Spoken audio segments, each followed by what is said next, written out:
game is yet to score decisively, and we already see Hikaru switching it up here. Now time for some mainline d4, given that maybe he hears you in his head there, Eric, and wants to get away from this overly solid stuff and try to go for the throat against Magnus.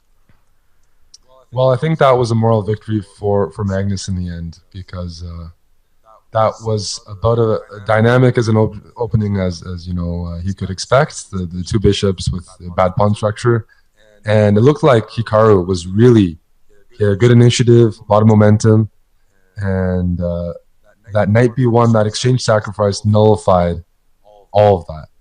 Yeah. So I think that was well played by Magnus, and Hikaru needs to go for more of these positions. Okay, we're going for something solid here. Okay, knight e4. The other option is c6 and b6. Yeah, this is theory that both these guys have played before. But so what's the imbalance here? You have white with this sort of extended pawn structure on the space advantage. Yeah, you got the space advantage. You got this good bishop on f4. Usually yields a small edge. They're going for a sharp line. I think this has been that's a super aggressive move, everybody. Given that white also has options to try to just maintain this pawn chain and keep the position more closed. So, c6 is white has the space. Black's gonna play knight e4, then f5, and they're gonna start playing some stonewall type of moves, like maybe g5, f5, g5. One of the questions is, how do you deal with this bishop on c8? Maybe that's going to be a5 and bishop a6, but otherwise expect that. He goes for that right now. And you know why he did that? Because maybe white was threatening to play b4, b5, right, or something like that. Yeah, this is the line, everybody, that Eric is thinking. If Hikaru gets this sort of clamp, this bishop might never get into the game. So interesting move there by Magnus to play a5 to ensure that doesn't happen. Now he plays f6. He's choosing to protect the e5 square against these pieces, rather than be super aggressive at this point with f5 and g5. Right, and you can play f5 later. He's going for the flexible move order. It's going to be a slower position, and the reason is because of this pawn on c6. It's like there's no open files right now. Kind of a thorn, right? It keeps black from getting actively developed, but also a potential weakness later on in the game, everybody. You got to keep your eye on overextended pawns. If that guy eventually falls, Magnus might have winning chances in the endgame. So the knight on e4 is very annoying because white would like to take and maybe play knight d2, but this bishop a6 move is always going to haunt you, so you have to time it properly. Yeah, if something like takes here, everybody, this is the line that Eric is highlighting. The bishop comes to a6, and lots of light square problems here, and maybe black will prevent white from getting castled, so that's why. But look for Hikaru to maybe do that, because one chance, if let's say he moves the rook off of the f1 square, so there's no skewer of the queen and rook, you might look to take and play knight d2 just because there is this potential that the e4 pawn becomes a target. But it's also very risky because black can play f5 and f4, and the attack might get really, really dangerous. Okay, so we're not going to see that. Magnus is going to gobble up the bishop pair and take away Hikaru's option to ever trade here. He might be playing g4 next and f5. Ooh. I'm getting excited over here. G4, f5, and let's go for f takes. Okay, here we go. Oh, wow.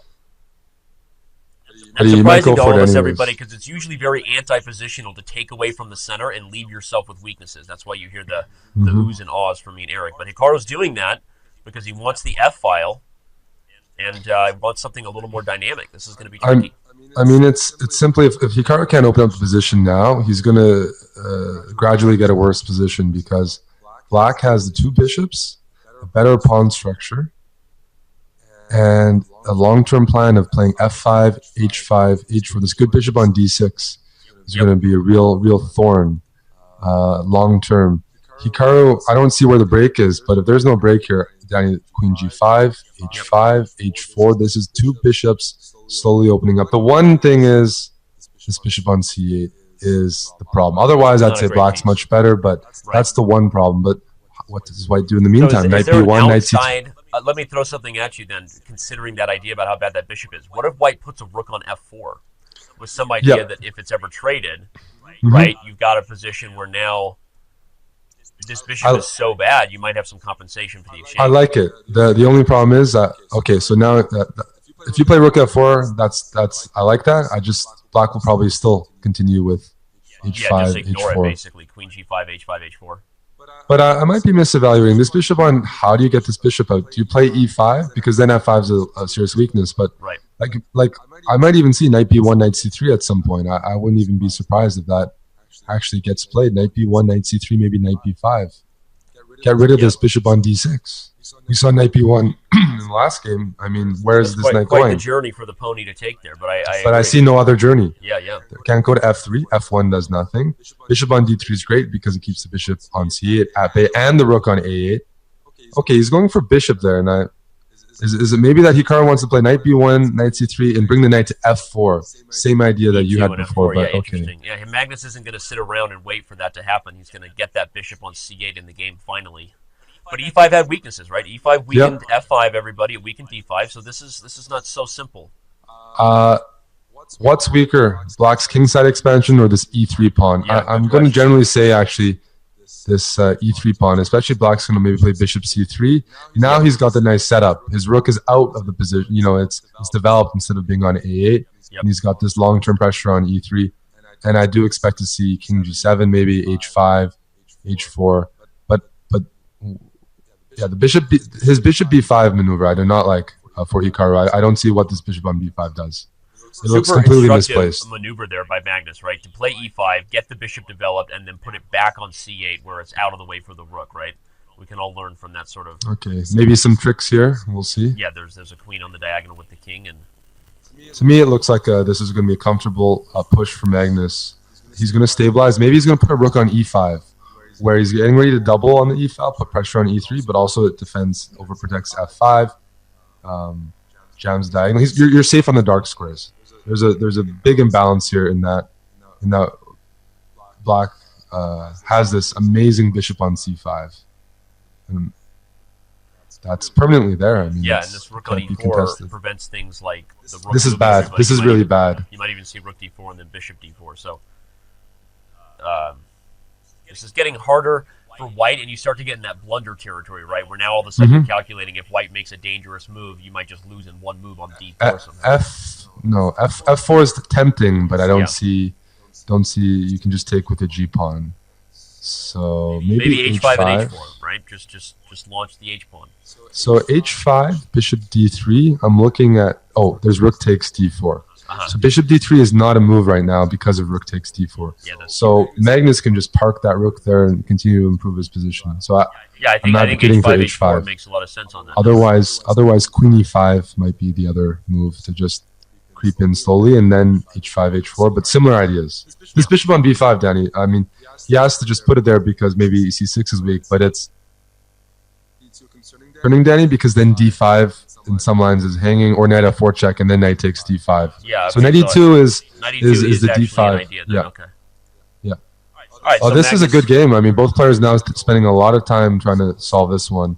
I think as Black, you want to keep the queens and all the pieces on the board. So you can allow knight e2, but you don't want the queen straight off. It makes the defensive task much easier. f4. Wow. So g takes f4 is going to be played quickly, I'm expecting. Yeah. And now what does Magnus have in mind? He's got an all-in attitude here. He plays queen h4 check. He's hoping to launch an attack.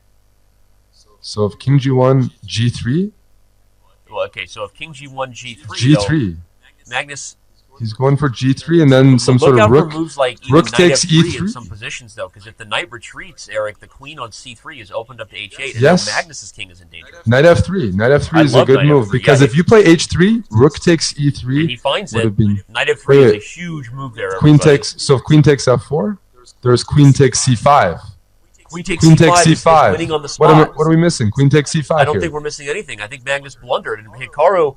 That's Hikaru look number 6. Everybody. That means he knows he's winning. Take a note of that. That's clippable right there. King h1 here. Yeah, this is the sort of complicated game that we're looking for. Okay, d4. That's sort of off glance, Eric, right there by Hikaru. That means he knows he was winning. Right there. You saw it.